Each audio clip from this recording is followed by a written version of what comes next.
Hi, my name is Jen Mihalek, a member of the Office of Advancement at Chicago Booth.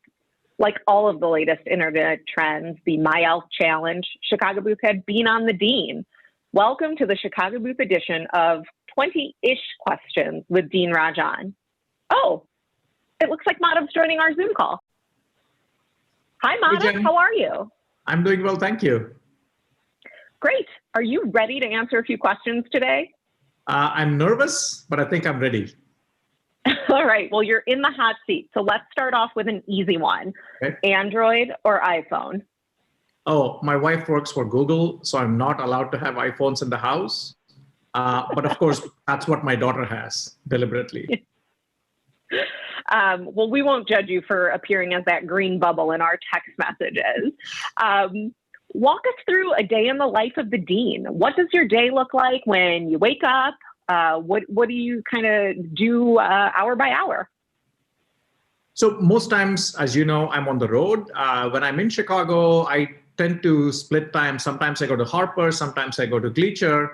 On days I go to Gleacher, since I live downtown, it's very easy. I walk down Michigan Avenue.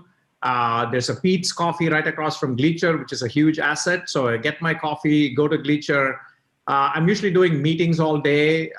Nowadays, it's all on Zoom. But back when before the pandemic, meetings with alumni, meetings with staff. That's pretty much it.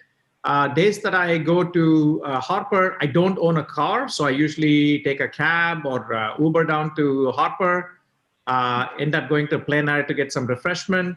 Then head to my office in Harper, and again, sort of meetings all day, some on Zoom, alumni meetings, faculty meetings, walk to Levy Hall for university meetings. That's pretty much my day. Great. So now that a lot of us are, have been home and grounded from traveling, what TV show would you recommend we watch? I'm currently watching on Netflix a show called Call My Agent, which is a French show. It's a slightly more realistic portrayal, I think, of Paris than Emily in Paris, which is also a fun show, but I would say a tad unrealistic. But I'd say the favorite show I've watched recently is Ted Lasso, which is a show on Apple TV with Jason Sudeikis as an American football coach who goes to coach a soccer team in England. Highly recommend it. So for those who've maybe watched the show, how do you match up to Ted? Are you that, do you embody that same enthusiasm? I think the thing I envy most about Ted is his mustache, and I don't think I could ever sort of get there. But I do love his attitude. I think what's great about Ted is that he is relentlessly optimistic. And it's not that he's had a great life. Much of the show is about some of the negative things that happen in his life, but he always keeps a very positive perspective. And he's all about building up people rather than trying to tear them down. And eventually, I think that's the way that, honestly, I try to motivate and lead as well. So I loved it for that reason. Well, we'll wait to see you growing that mustache maybe in November then. So like Ted, do you prefer tea or coffee? Coffee, very much so. Yeah. Now, I will say, Madhav, accountants are not known for their sense of humor, but where do you get yours from? I think I got a sense of humor because I had to teach accounting. And if you've ever had to teach accounting, you need to do something to keep the class engaged.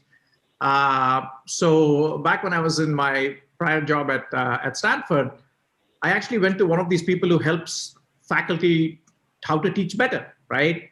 And so she sat through my class, and so she came to me at the end and said, you need to do something to lighten up the class, something interesting. And she said, pick something that you're passionate about and try to bring it into the classroom. And so back when I, was in undergrad, I used to participate in trivia competitions. So she said, do trivia in class. And so that's kind of how, that got sort of rolling, doing trivia, trying to have more fun. And the thing I learned the most from her is that, you want to be sort of authentic in whatever you do.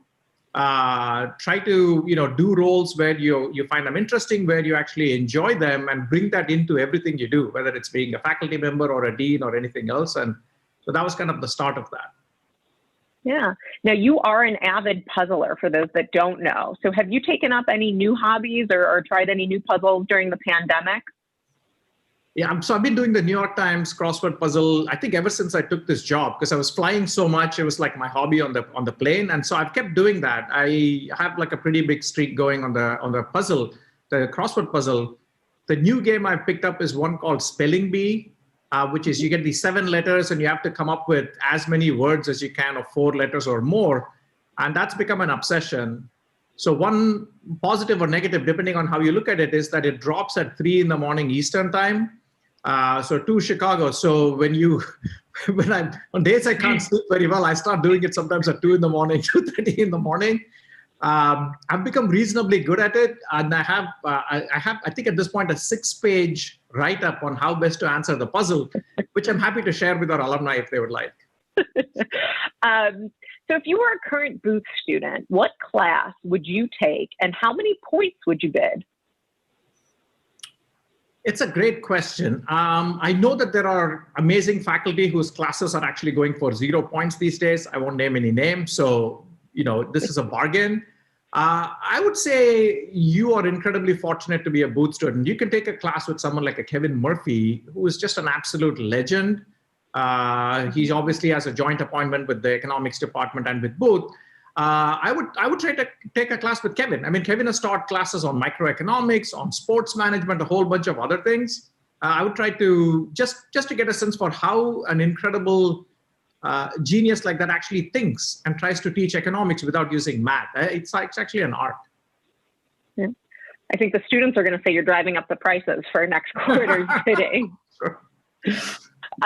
So you have 2 daughters. Who would your kids say is the strict parent, and who is the fun parent? For sure, I would be the fun parent, simply because I never wanted to take on the job of being the tough parent. So that naturally fell on my wife, and having 2 daughters means that they were sort of fighting with her naturally anyway. So I think I just made her life much worse than it needed to be. She has never let me forget that. She always says that I enabled them to do anything negative that they've ended up doing. Well, clearly, like having an iPhone. That was rebellion, I think, from a standpoint. What would you say is the most adventurous thing that you have ever done? Ooh, good question. I was in New Zealand a couple of years ago, and I went tandem parasailing in Queenstown, which it's not that dangerous because you're going with somebody. But essentially, they hook up this big thing to you, and you have to literally like run towards the edge of the cliff and just let go. That's a pretty interesting moment where you're like, oh my God, what are you doing? But it's really cool then, the guy guides you, he sort of takes you up, and Queenstown is just stunning, right? Probably the prettiest place I've ever been to. And so he kept trying to do some things. He'd be like, okay, let's go to the left now. And he'd go like, boom, and be like, after 1 or 2 of those, I said, you don't need to do that. Just take me, bring me back down at some point. That's enough. But that's probably the most risky thing I've ever done. That's great. If you were going to teach a master class, what would your subject be? Wow. I would say, and this is not that interesting, it would be like cost accounting, which is sort of the area that I studied the most. And it's actually an area where I've written a co-authored a textbook in. I don't get to teach, in my role now. It's something I miss. So I would love to do that, just to do like instead of teaching a full course, something like, 90 minutes, greatest hits of cost accounting, something like that would be fun to do. With a title like that, I am sure you would get folks signed up. If you could work in another area at Booth for a day, what department would that be?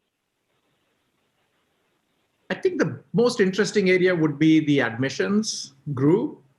I think it's the hardest job at Booth, just because of the volume of highly qualified people that we get, and the way that you have to sort of sort them out, decide who's good enough to get in and who is not, is just incredibly complicated to me. It's way more of an art than a science. So I'd like to do that just to get into the mind of someone like a Donna Swinford, who has to do this sort of day in and day out as to how she navigates that. So I think that would be the most fun. I'd also be happy to leave it, I'm sure, as soon as I'm done with it. So I don't think I'd be very good at that job. So one part of being dean is obviously working closely with the Office of the President. So what's it like meeting with President Zimmer? Bob and I have had an amazingly good relationship from the beginning. Even when he interviewed me for this role, I remember it was just 1 hour where we were just sort of chatting with each other. I was telling him about some of the things my daughters were going through in their undergraduate experience, and very un-Chicago things at the school that they were in. And, he was laughing about that. I think the reason we got along really well is at one point, he asked me sort of, what do I know about Chicago? Because I came as a complete outsider. And I said, it seems to me that Chicago is a place that knows exactly what it is. And he really liked that answer, because I think in his mind, that's what he thinks of Chicago too, that this is a place that has thought through very much about what it wants to be and is relentless about achieving that. And ever since then, we've gotten along amazingly well. To be honest, it's really not like, sort of a superior, subordinate type relationship. I have fun with Bob. I think we see life the same way. Plus, we just enjoy getting together. I mean, I live in downtown Chicago, so some of my favorite moments with Bob are, going drinking at the Ritz-Carlton bar. I really miss those days. Hopefully we can get back to that at some point. The best part of other duties as assigned, I'm sure. Deans travel a lot. What is a must-have in your carry-on? I've been traveling a lot, I guess, till the pandemic hit. I think I hit about 350,000 on United my last year, which is kind of insane now when you think back on it. For me, I think, noise canceling headphones are a must. And, probably something to help me sleep, to get sort of through the jet lag. So I would say noise canceling headphones and Ambien is probably my go-to combination on these trips. Doesn't sound too bad. What do you like to do in your downtime? I try to read. I don't read great books or anything like that. Which is sort of a huge disappointment to my wife particularly. I try to read very widely because as I said, I've sort of been always interested in trivia. So I try to just read widely, pick up random facts, watch bad TV. That's pretty much it. And over the pandemic, I started like hiking a lot more just to get out into the open and do more of that. And I've come to enjoy that a lot. But otherwise, it's not like I have great hobbies of any kind. During the day, you mentioned, you're going from Zoom meetings to Zoom meetings or in-person meetings. So how do you stay energized? What is kind of your go-to snack and beverage of choice throughout the day? So when I'm in Harper, I really like Plein Air Cafe. So I would go there every sort of now and then just to get a break and also to get their soy latte. I mean, they make a really good soy latte. So when I left California to come to Chicago, I missed having, many Pete's coffees around. As I said, there's the one opposite Gleacher, but I think that's the only one, at least as far as I know, in sort of Chicago. But the Plein Air soy latte, extra hot, I highly recommend that. And that's sort of my go-to snack. They should name that after you on the menu then. I think you've made a good case. What is a cause that's important to you? I think given this role, one of the things I've always thought about it, but this role has made it even more salient, is just making sure that as a school, we can bring in the right set of students. And in particular, making sure that their ability to afford coming to the University of Chicago isn't a barrier. So finding a way to get the best students to accommodate whatever their financial need might be, I think is sort of the thing that I'm most passionate about. And, giving scholarships to great students, seeing them come in, be successful in their careers, and then want to kind of give back so that others can get the same experience they did. I think that's some of the most valuable things that we do. And I know you do a lot of that too as a member of the ARD. What is a song that you can listen to on repeat? Wow. Not sure that there's any song I would listen. I mean, the song I've been listening to recently, which is, the song that The Weeknd played at the Super Bowl, the Blinding Lights, I think that's a great song. I mean, honestly, the first time I heard it, I was like, boy, he's just copying all the 80s disco songs, which it really is. Yeah. I'm pretty eclectic in my music. I like old Indian movie songs. But I think, honestly, my taste is pretty much like classic rock sort of stuff, Pink Floyd or whatever. So when I moved to the US to do my PhD, my brother and I, he did his PhD in engineering when I was at the Carnegie Mellon in the business school. we spent all our time going to all the concerts of the bands we had heard of, but I could never see. So I've seen like every dinosaur band you can think of at that time, like Deep Purple or Rush or, any of them. And so that stuff I could listen to probably on loop again and again. Nice. When you think of all that you've accomplished since you've been at Chicago Booth, what are you most proud of? I think the thing that will last the most is the new undergraduate major that we set up. So when Bob hired me, one of the things that he asked me to look back on, the thing that he liked about what I had done at Stanford was to connect the business school with the university. In particular, I'd set up a joint degree with computer science at Stanford and with electrical engineering. And he said, look, if you can do that at Chicago, that would be fantastic. So that's turned out to be something that we achieved. It was not easy, but the new business economics major we launched 2-3 years ago, it'll probably be the #1 major at the university by next year, which is sort of incredible. And I think that's sort of the achievement I'm most proud of, and the thing that's going to way outlast me long after I'm gone from this job. Yeah. So knowing what you know now, what advice would you give to your younger self? I would say try not to imitate other people, right? Try, you have to understand who you are, and that's the most important thing.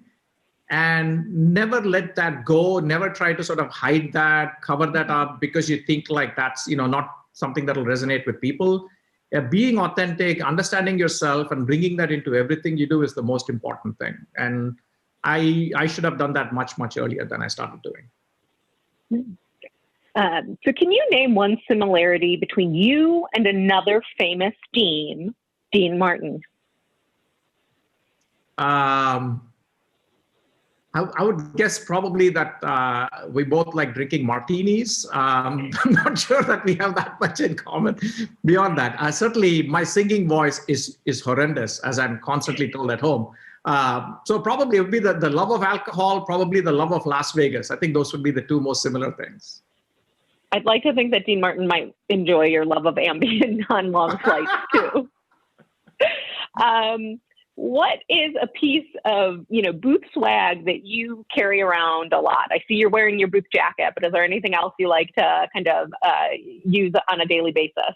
So love this booth jacket. I highly recommend it. This is just like perfect for any type of setting. It's got sort of the thermal thing in there, right? So when it's slightly nippy outside, highly recommended that. And I always travel with my Chicago booth bag.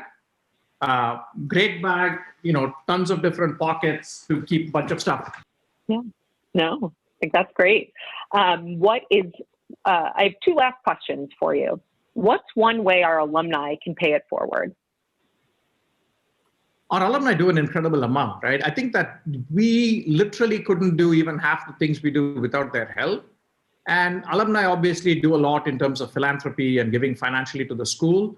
But that's just one of, I think, many ways they could help us. So I always think of alumni as the people who recommend great students to Booth, the people who interview our students, the people who mentor them while they're in the program, who judge our New Venture Challenge competitions, who give them the jobs when they come out, who help with like alumni peer circles, right, to help other alumni in similar situations. So I always think of it as, look, you're at Booth as a student for 2 years. You're an alum for life after that.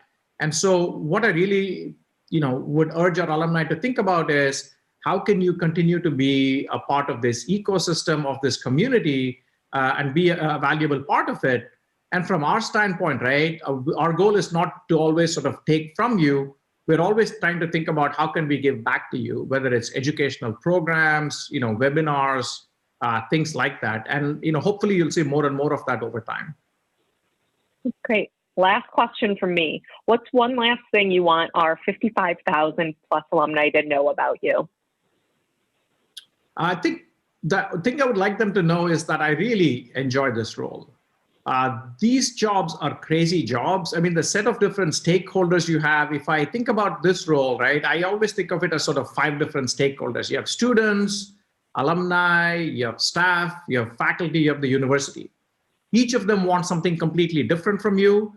And unlike a regular job, this is a job where you can't really tell anybody to do anything, faculty in particular, right? It's all about trying to convince them that whatever you want to do is sort of in their interest. So it's not an easy role, but the alumni should know that this is a role I've really enjoyed. It's been a fantastic experience for me. I've been thrilled at the changes that we've been able to make at the places where we've been able to move the needle. So alumni should just know that I feel like it's a great honor and privilege to have a role like this where you can have so much impact. And I'm thrilled that I'm the person holding this job. And I'll continue to do my best for all of you going forward. Thanks, Madhav. It was really nice chatting with you, and I will definitely take you up on your offer for those puzzle tricks. I will send them to you, and I have to say you have really good taste in your artwork behind you. So thank you for that, Jen. I need to be inspired always. So thanks, Madhav. Thank you.